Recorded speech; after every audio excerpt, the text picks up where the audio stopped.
কেউ যদি মনে করে ধর্ম আলাদা রাষ্ট্র আলাদা, ইমান আছে না গেছে?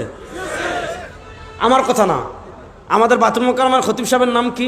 মৌলানা মোহাম্মদ আব্দুল মালেক। উনি আমাদের বাংলাদেশের সবচেয়ে বড় আলেম, কোনো সন্দেহ নেই। আপনি মানেন না মানেন, আমি বলছি আমাদের বাংলাদেশের সবচেয়ে বড় আলেম। দেখতে ছোটো মানুষ, আমার এখানে পড়ে। আমি যখন মার্কাজ দাওয়ায় পড়তাম না, তখন আমি আজান দিতাম মসজিদে।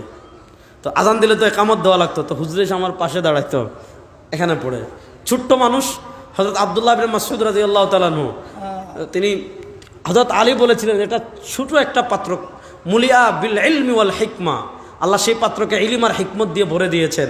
আব্দুল মালিক শাহ হুজুরের উস্তাদ শেখ আব্দুল ফাত্তাহ আবু গুদ্দার রহমতুল্লাহ আলাইহি, শেখ আব্দুল ফাত্তাহ আবু গুদ্দার রহিমাল্লাহর উস্তাদ, হানাফি মাযহাবের অনেক বলিষ্ঠ তরজমান, আমাদের আকীদার আল্লামা জাহিদ ইবনুল হাসান আল কাউসারি 1371 হিজরিতে ইন্তেকাল করেছেন।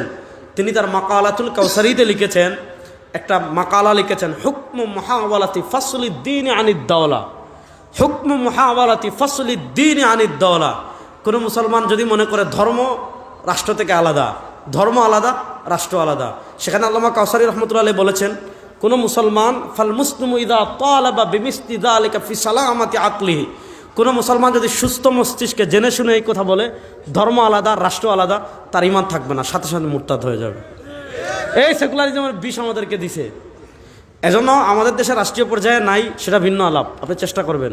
কিন্তু আপনাকে মনে রাখতে হবে, ইসলাম পূর্ণাঙ্গ রাষ্ট্র পরিচালনা করার জন্য, বিচার করার জন্য, সমাজে নেতৃত্ব দেওয়ার জন্য পৃথিবীর কারোর কাছে আমাদের ভাড়া করার দরকার নাই, ভিক্ষা করার দরকার নাই, সব কিছুই আমাদের ইসলামে আছে।